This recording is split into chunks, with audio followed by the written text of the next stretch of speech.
Bom dia, sétimo ano. Essa é uma aula espelho, gravada para vocês poderem assistir mais de uma vez pelo site da escola lá. Enfim, é para o sétimo ano matutino e vespertino, certo? E espero que vocês aproveitem bem o tema da aula, ok? Nós vamos iniciar. Eu vou estar compartilhando uma tela com vocês, da página 58, porque houve um problema com o sétimo matutino. Eu não consegui dar essa aula porque a minha internet caiu e eu não consegui que fosse feita a correção a tempo da aula. Então, eu queria me desculpar com vocês, sétimo ano matutino, e na semana passada eu não pude dar aula para vocês por problemas aqui técnicos da internet, tá bom? Então, vamos lá. Vou compartilhar a tela do livro. Vamos começar pelo livro, que foi a aula passada.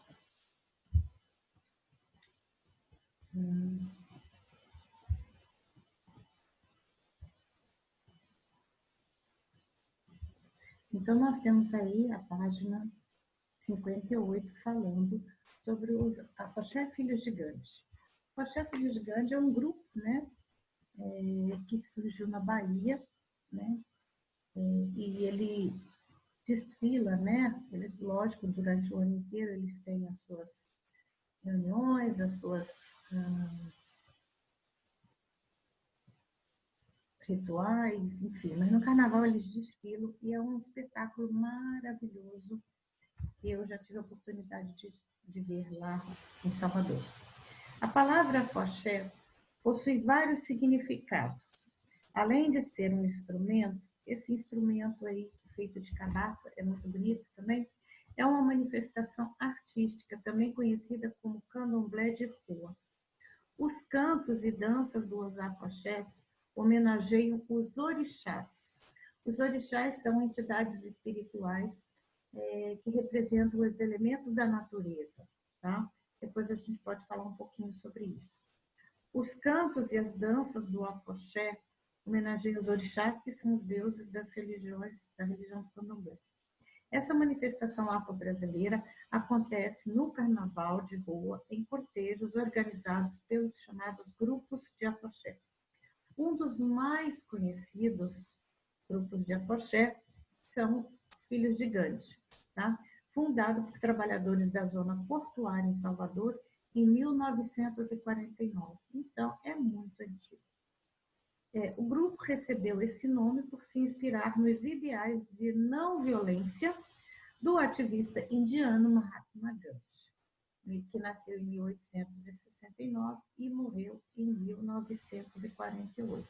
Então, ele morreu um ano antes de ser criado o Afoxé Filhos de Gandhi.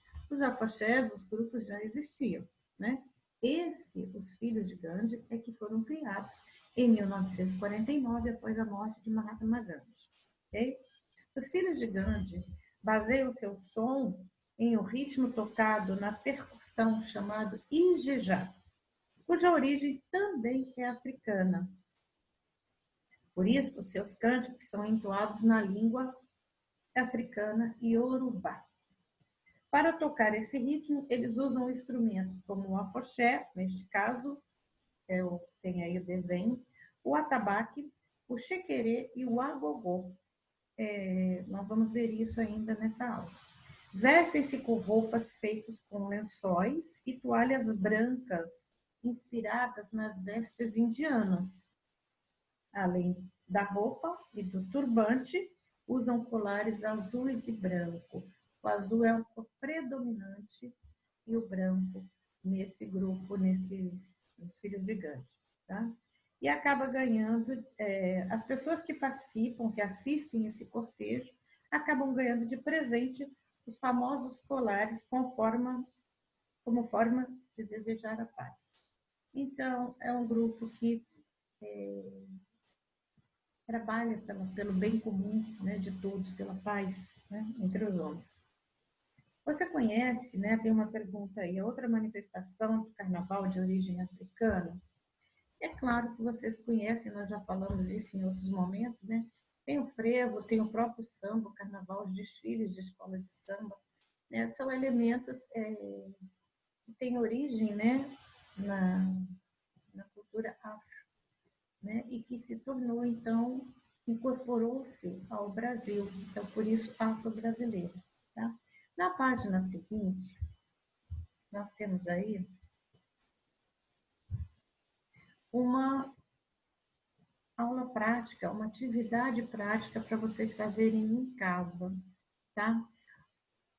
Leiam com calma, tá? Essa orientação, acompanhem aí, que não é difícil de fazer um agogô. Naturalmente que ele vai produzir um som diferenciado, até por causa da sua forma cilíndrica, né? E não a forma cônica, como é do agogô.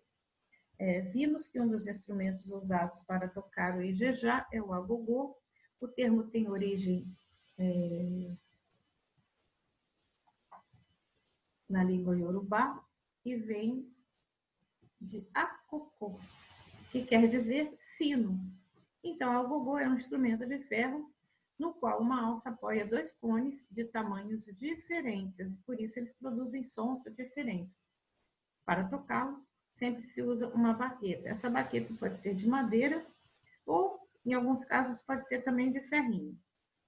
Esse instrumento pode ser produzido com diversos materiais, como madeira e plástico, e vamos construir um agogô utilizando latas.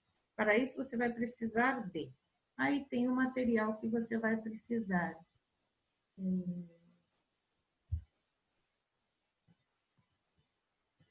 Eu quero aumentar aqui a página, não estou conseguindo.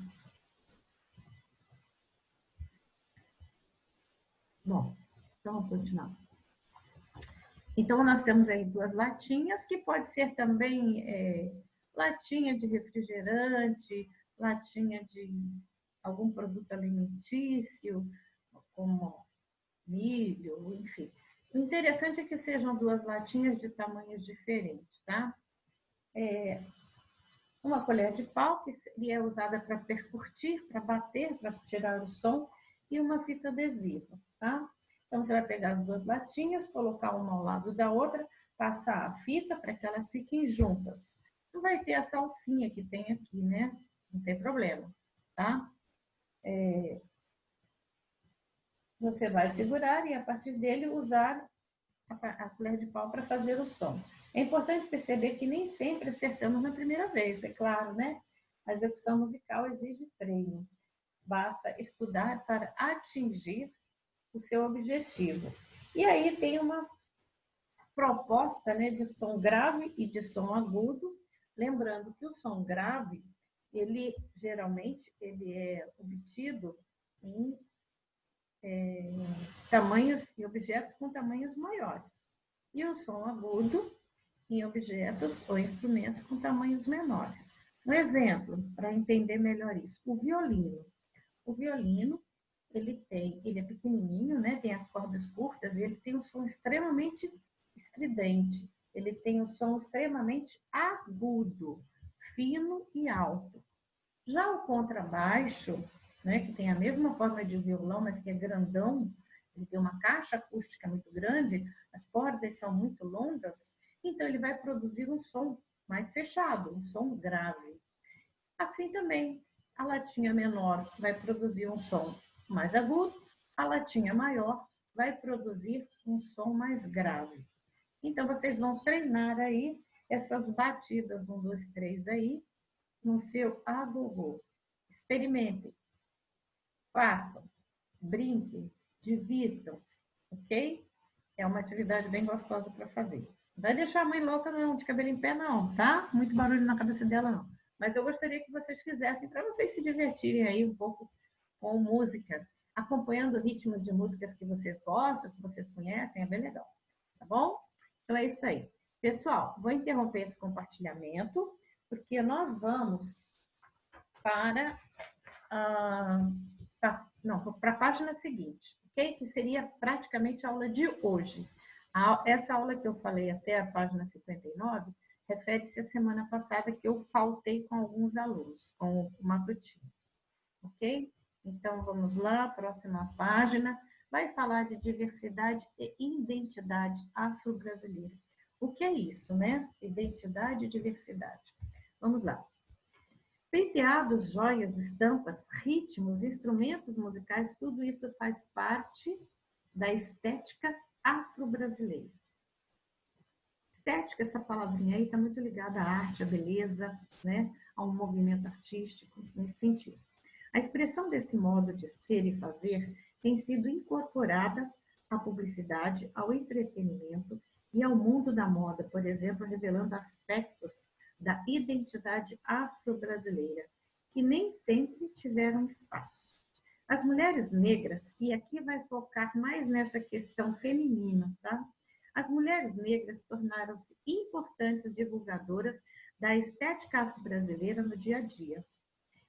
Ela está expressa no uso de adornos como turbantes, torsos de tecidos ou arranjos feitos nos cabelos.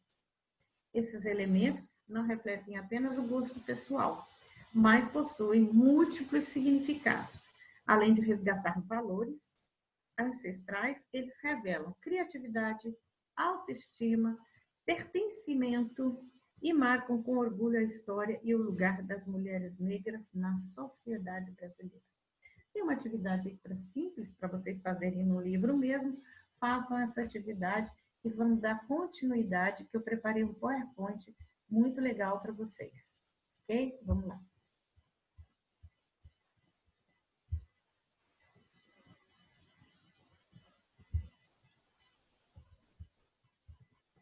Um minutinho. Ok.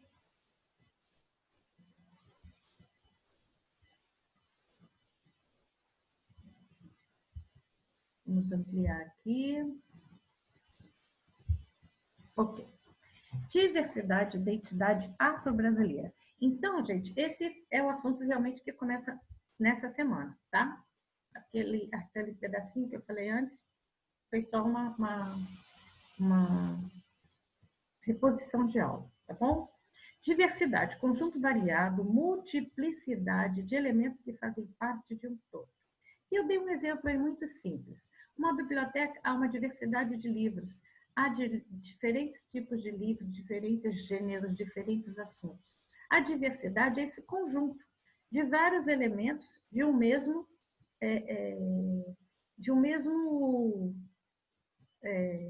grupo, digamos assim. Porém, são elementos que cada um fala de um assunto, trata de um assunto, é diferente, ok? E identidade, conjunto de características que distinguem uma pessoa ou uma coisa, por meio das quais é possível individualizar. Então, nós temos, por exemplo, a identidade brasileira. Mas entre os brasileiros, nós temos os afrodescendentes e os descendentes de italianos, descendentes de japonês, enfim. É uma comunidade brasileira, assim como na questão da diversidade, existe uma diversidade de etnias, né, no Brasil. E a identidade é aquele elemento que vai caracterizar cada uma dessas etnias, dessas pessoas. E também individualizá-la porque existe o universo feminino, mas no universo feminino, cada mulher é uma mulher. Então, também a identidade aí também é uma questão de individualidade. Tá bom? Esses dois olhares. Formação da diversidade. Como é que isso acontece, né?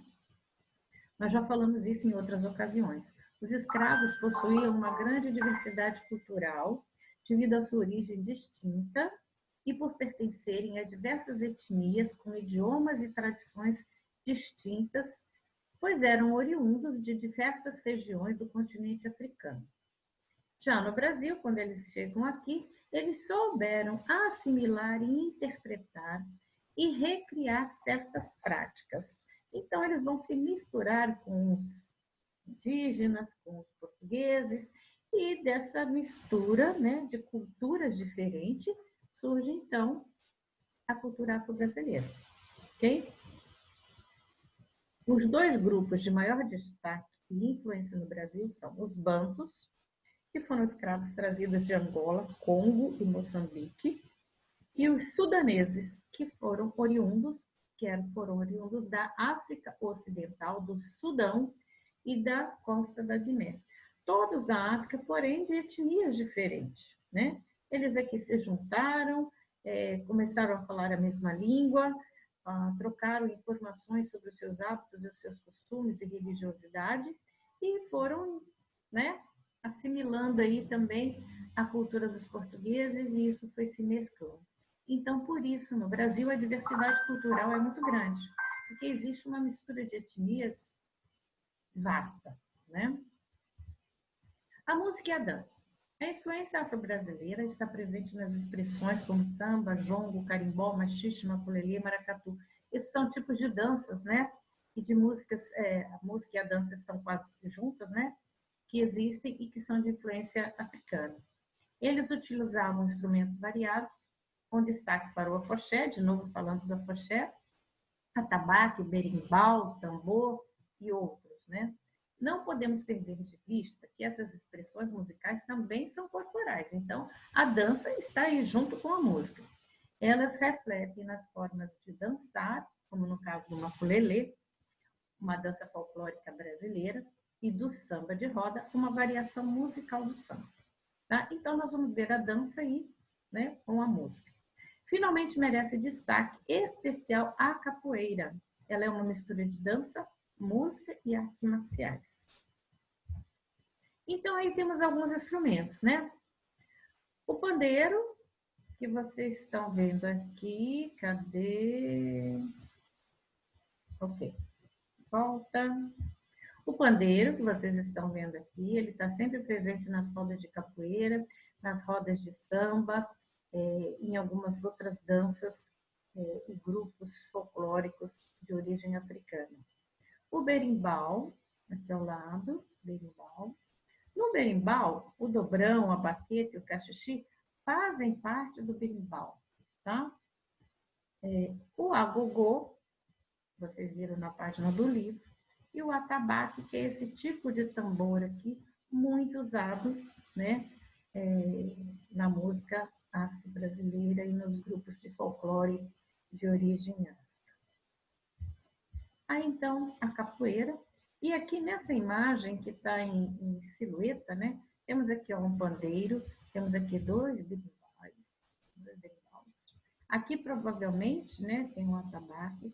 E essa menina aqui, ó, parece uma figura feminina, deve estar tocando um agogô, porque o instrumento é pequenininho, então não está aparecendo. Enfim, então a capoeira então, é uma expressão maravilhosa de música, de luta e de dança cultural afro-brasileira. Okay? O maracatu. O maracatu é um cortejo, é uma festa. Cortejo é um desfile. Então, esse grupo ele vai desfilando pelas ruas, aqui uma cidade muito simples, né? Eles vão e fazem isso durante as festividades aí do ano.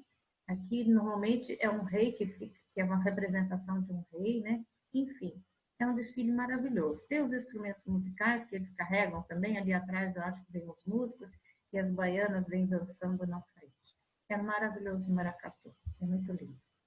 Na culinária. A culinária é outro elemento típico da cultura afro-brasileira. Ela introduziu as panelas de barro, o leite de coco, o feijão preto, o quiabo, entre muitos outros. Entretanto, os alimentos mais conhecidos são aqueles da culinária baiana, preparados com azeite de dendê e pimentas. Destacam-se o abará, o vatapá, o acarajé, bem como o quibebe nordestino, preparado com carne de sol. Nem sempre o quibebe é com carne de sol, mas o nordestino porque a carne de sol é muito usada no Nordeste. Tá? Além dos doces de pamonha e as cocadas maravilhosas, tá?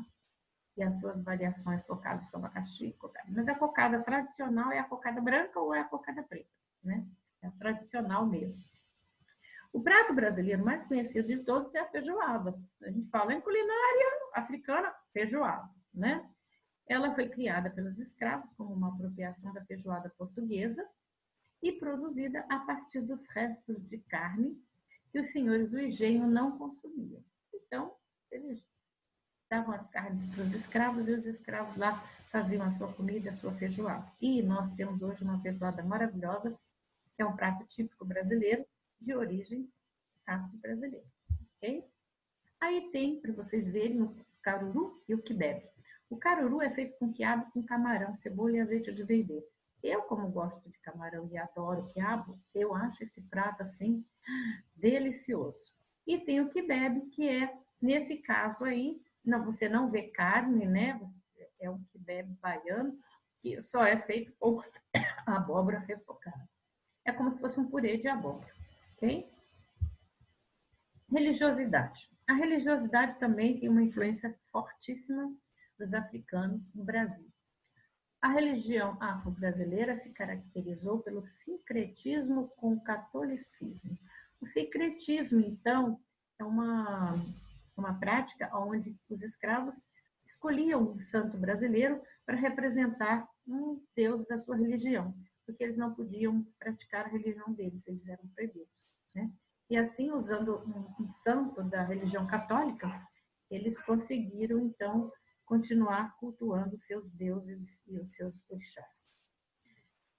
Então, vamos lá. Isso ocorreu para que eles pudessem realizar as práticas religiosas africanas secretamente. Assim nasceram no secretismo várias outras religiões. O batuque, o xambá, a macumba e a umbanda, enquanto se preservaram algumas variações africanas da quimbanda, cabula e o candomblé. Hoje o candomblé é muito mais expressivo do que essas outras, porém, também existem essas outras religiões de origem afro no Brasil. E aí, eu falando dos orixás. Os orixás são entidades espirituais que representam elementos da natureza, ok? Na África existem inúmeros orixás, muitos, porque são muitos grupos diferentes, né? Então, eles têm culturas diferentes. No Brasil, os mais conhecidos, tá? São esses 12. Eu não coloquei aqui nome, mas eu vou falar rapidinho. São 4 orixás aqui no Brasil, assim, no candomblé, mais usados, tá? Para cada elemento da natureza. Elementos da natureza: água, o sol, né? O vento e a terra. Esses 4 elementos, ok? Então, tem 4 orixás para a água, 4 orixás para os ventos, 4 orixás para a terra, 4 orixás para o fogo. Sol, fogo, tá? Não sol, fogo, ok? Enfim. Então, um exemplo disso, a água. Você tem a água da cachoeira, então ali tem um orixá. Tem a água do mar, é outro orixá. Tem a água dos rios, é outro orixá. E tem a água dos lagos, é outro orixá. Então, cada ambiente de água é um orixá diferente. Assim para o fogo, assim para a terra, assim para o ar, ok? Então, vocês podem pesquisar, quem tem conhecimento, quem pratica religião candomblé conhece isso muito bem, ok? Mas quem tiver curiosidade pode pesquisar, é muito bonito. E cada um desses orixás, eles têm obrigações, responsabilidades, protegem os animais, protegem a água, a terra, enfim. Vejam sobre isso, que é bem legal, se vocês tiverem tempinho de dar uma pesquisada, bem bacana. E as festas populares? Então, eu mostrei ali o maracatu. O maracatu é uma festa popular, né? O carnaval é a maior festa popular brasileira, celebrada no início do ano, que mobiliza toda a nação. Tem a festa de São Benedito, lembra do sincretismo? São Benedito é um santo da religião católica, é um santo negro, que foi um santo usado nesse sincretismo, né? Para os africanos. Principal festa do Congado, expressão cultural afro-brasileira, que é comemorada no final de semana após a Páscoa. Então, a festa de São Benedito, as congadas, são realizadas após a Páscoa. E, por fim, eu só comentei essas 3 festas, mas tem outras, né? E, por fim, a festa de Iemanjá, realizada no dia 2 de fevereiro, que é muito bonita. Então, eu peguei essa foto, tá? Que mostra aí a 14ª festa de Iemanjá, em Madureira. Então, é no Rio de Janeiro essa festa aí, né? As pessoas que cultuam a Iemanjá, né, elas fazem oferendas e levam para o mar. As festas de Iemanjá é sempre no mar, tá? Então, eles fazem esses barquinhos aí, eles colocam palmas, essa flor aqui é a flor da Iemanjá, palma branca, e fazem as suas oferendas e seus pedidos a Iemanjá e colocam esses barquinhos no mar. Observem a predominância do azul, assim como lá nos filhos de Gandhi, também o azul é uma cor muito usada na religiosidade afro-brasileira. E esses barquinhos são engolidos pelas águas do mar, né? Enfim, na Bahia eles fazem cortejos, procissões com barcos, enfim. E tem outras festas religiosas que envolvem navegação, que envolvem barcos também, mas que eu não me estendi muito aqui, ok? Então, isso aí é uma festa de Iemanjá, que normalmente é no começo de janeiro, no dia 2 de janeiro. E pedindo um bom ano, agradecendo o ano que passou, enfim.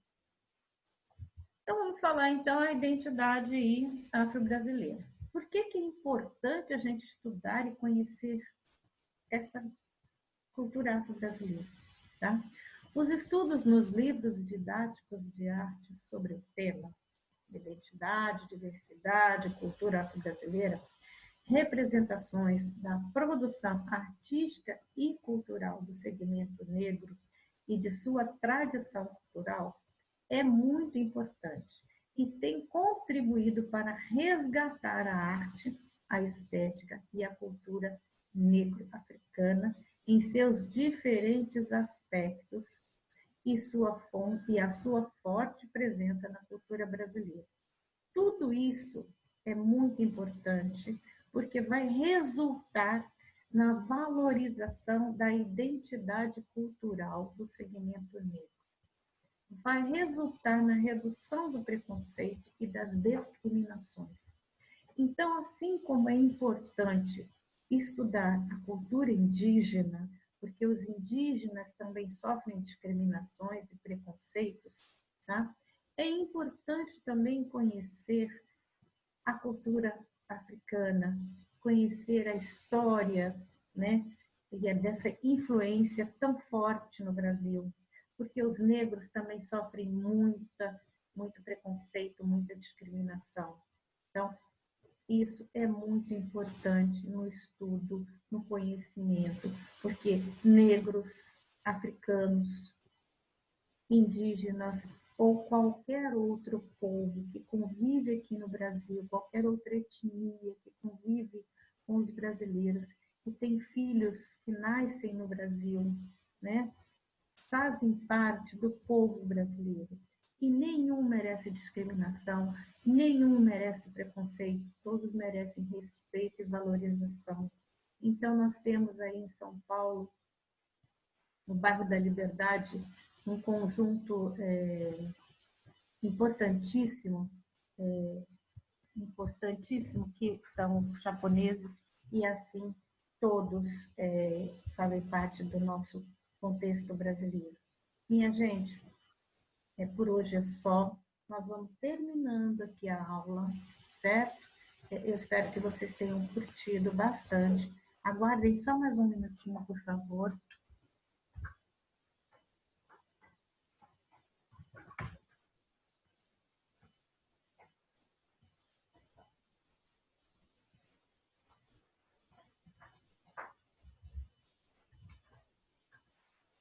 Eu tenho ainda para mostrar mais duas ou três imagens. Aguardem um pouquinho. Tá? Então, esse estudo é muito importante em função do respeito, de evitar as discriminações e os preconceitos com todos esses descendentes que nós temos aqui no Brasil, que compõem a realidade brasileira, a população brasileira, ok? Olha só, a identidade na moda, né? Como disse no livro, as mulheres são portadoras aí de uma influência muito grande na moda brasileira, as mulheres africanas, os costumes africanos, E aí eu trouxe aí alguns que a gente costuma ver, né? Não só em vitrines, mas também as pessoas usando na rua. Os turbantes maravilhosos, que são muito comuns na África, nas mulheres africanas. Tem os tererês, tem também aqueles trançados que são usados, que eu não coloquei aqui, mas os turbantes. E os adereços corporais, né? As pulseiras, os colares, enfim. Olha que coisa linda, sempre tudo muito colorido, com a cara da África, mas também com a cara do Brasil, porque o Brasil é um país tropical, é um Brasil cheio de cores e de uma natureza exuberante. Então, é muito presente isso na moda, nos tecidos, enfim, nos adereços. E coloquei esse aqui, gente, esse aqui é muito legal. Isso aqui, tá? Por que eu escolhi essa imagem? Nós vimos lá no nosso livro os objetos produzidos pelo grupo de... Ai, agora me fugiu o nome. Em Mato Grosso, com capim dourado. Olha o desenho. Isso aqui não é capim dourado, tá? Isso aqui é um outro material. Mas olha o desenho que lembra muito aqueles adereços feitos com capim dourado. E aqueles adereços feitos por capim dourado, não sei se vocês se lembram, é uma comunidade negra, né? É uma comunidade negra de mulheres que fazem. Lógico que tem também, né, outras mulheres que fazem parte da comunidade, mas enfim. Então remete mesmo à África, né? Esse adereço, nesse corpo aqui, é um adereço usado no casamento na África, né? Lógico, naquelas mulheres que são filhas de pessoas importantes, né? Dentro do seu grupo social. Então, é um adereço corporal usado no dia de casamento. É lindo, muito lindo, né? Então, é isso aí, gente. Finalizando, então, a nossa aula, eu desejo que vocês tenham uma boa semana. Mais uma vez, me desculpem pela minha falha na semana passada, mas eu estou aqui sempre à disposição para vocês, ok? Um beijo no coração e até breve.